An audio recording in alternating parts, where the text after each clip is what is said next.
Coming up on today's episode of Airborne Unlimited. Median private pilot training costs have risen to $16,500. Pilot sentenced to 10 years for avionics thefts. Pilots petition Starlink to reinstate roaming plans.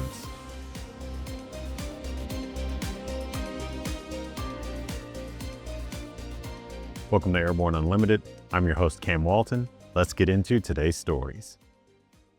Median private pilot training costs have risen to $16,500. Median private pilot training costs have risen to $16,500 according to the latest State of Flight Training Report by Redbird, while median instrument training costs have risen to $11,500.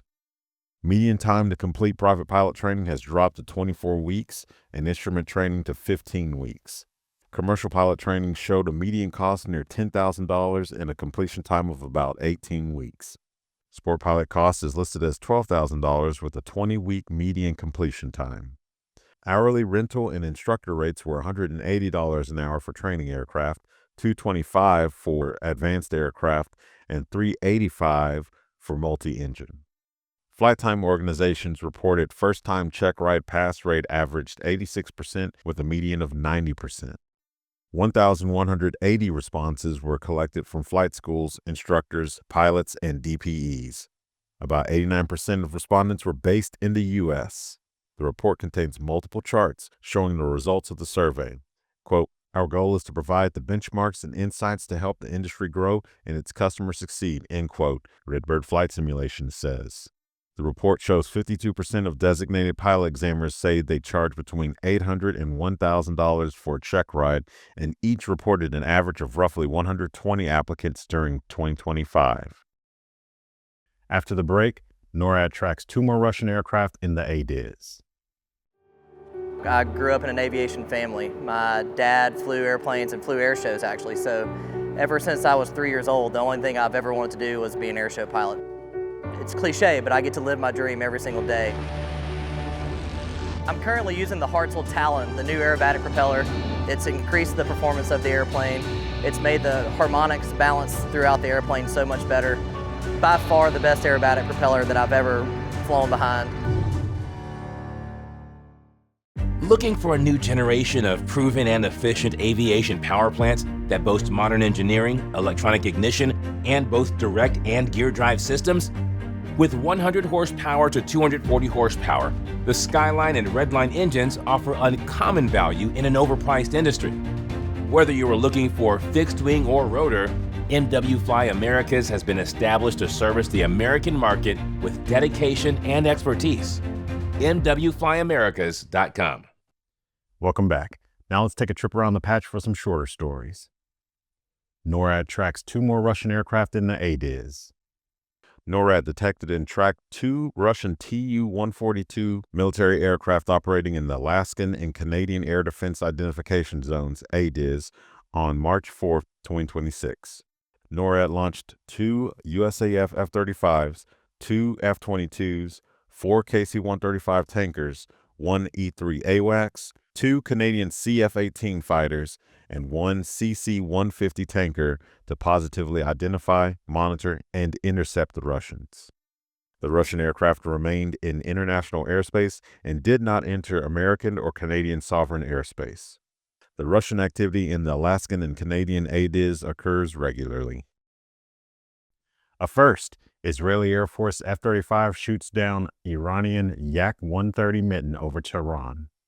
For the first time in Israeli Air Force, also known as the IAF, F-35I, Adir, has shot down a crewed aircraft in combat and brought down an Iranian Yak-130 Mitten over Tehran. It would also be the first IAF air-to-air kill against a crewed combat aircraft since November 1985, when an F-15 claimed a pair of Syrian MiG-23 floggers over Lebanon. The Israel Defense Forces released a video it said shows the moment an Israeli F-35I, Adir, stealth fighter jet shot down the Iranian Air Force Yak-130. Marshall University Aviation Division gets $2.5 million in funding. U.S. Senator Shelley Moore Capito, said an allocation of more than $2.5 million for Marshall University's Division of Aviation in Charleston is coming from fiscal year 2026 congressionally directed spending. Capito, a member of the Senate Appropriations Committee, said the funding will support the continued growth of the university's aviation training programs, including the Bill No Flight School. Quote, the Bill No Flight School through the Marshall University Division of Aviation sets the standard for aviation education and innovation, end quote, Capito said. Technical progress being made in C-130J autonomy program for Special Forces.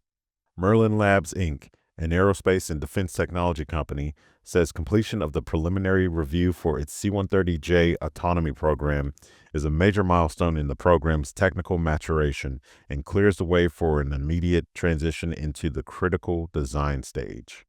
The program aims to create a reduced aircrew capability, allowing the aircraft to operate with enhanced automation from takeoff to landing, ultimately targeting single-pilot operations to improve mission flexibility and safety for the U.S. Special Operations Command.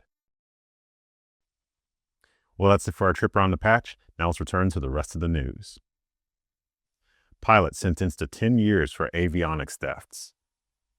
Mario Mercier Hernandez, 61, of Newport Richey, Florida, has been sentenced by United States District Judge Catherine Kimball Mizell to the statutory maximum of 10 years in federal prison for the interstate transportation of stolen property.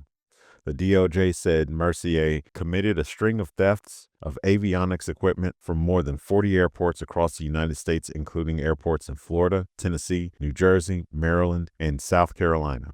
Mercier, using his knowledge and skill as an FAA-certified pilot, entered each airport, broke into airplanes, and stole valuable electronics equipment from the planes. In total, Mercier stole more than $1.1 million worth of avionics equipment from his victims. The thefts continued until May 23, 2024, when he was arrested while stealing equipment from the aircraft at the Caldwell Executive Airport in Caldwell, Idaho. Quote, today's sentencing sends a clear and unequivocal message that those who engage in extensive, far-reaching schemes to steal, transport, and resell avionics equipment will face serious consequences, end quote, said Greg Thompson, Special Agent in Charge, Department of Transportation Office of Inspector General, Mid-Atlantic Region. Mercier owned and operated JWG International and JWG Aviation in the Middle District of Florida. After these messages, pilots petition Starlink to reinstate roaming plans. It's time to upgrade your power plant to the first FAA-certified clean sheet engine design in over 60 years. Delta Hawk's jet fuel-powered liquid-cooled turbocharged engine produces turbine performance at 40% better fuel efficiency of typical reciprocating engines, while also achieving exceptional reliability and significant reduction in cost of ownership. Reserve your engine package today at deltahawk.com. DirectFly USA proudly introduces the new Alto NG, a single-engine, two-seat light sport aircraft for the North American market. This simple, all-metal aircraft design provides low maintenance cost, easy, comfortable access, and responsive flight controls. Equipped with the Rotax 912 engine and a ballistic parachute, the Alto NG is reliable and safe. Learn more about the Alto NG at directflyusa.com. Welcome back. Pilots petition Starlink to reinstate roaming plans. Pilots are petitioning Starlink to reinstate roaming plans after the company capped standard roam and priority plans at 100 miles per hour or 87 knots ground speed. SpaceX is moving to push pilots into more expensive Starlink connectivity tiers. Under the new setup, Aviation 300 mile per hour costs $250 per month and includes 20 gigs of data, with overages billed at $10 per gigabyte. Aviation 450 mile per hour is priced at $1,000 per month, also with 20 gigs included, and $50 per gig thereafter. Previously, users often utilized $50 to $65 per month for roam and priority plans. One pilot says in the petition, quote, for those of us in general aviation, Starlink has been nothing short of a revolution. As a general aviation pilot, having Starlink service on board has dramatically enhanced my flying experience.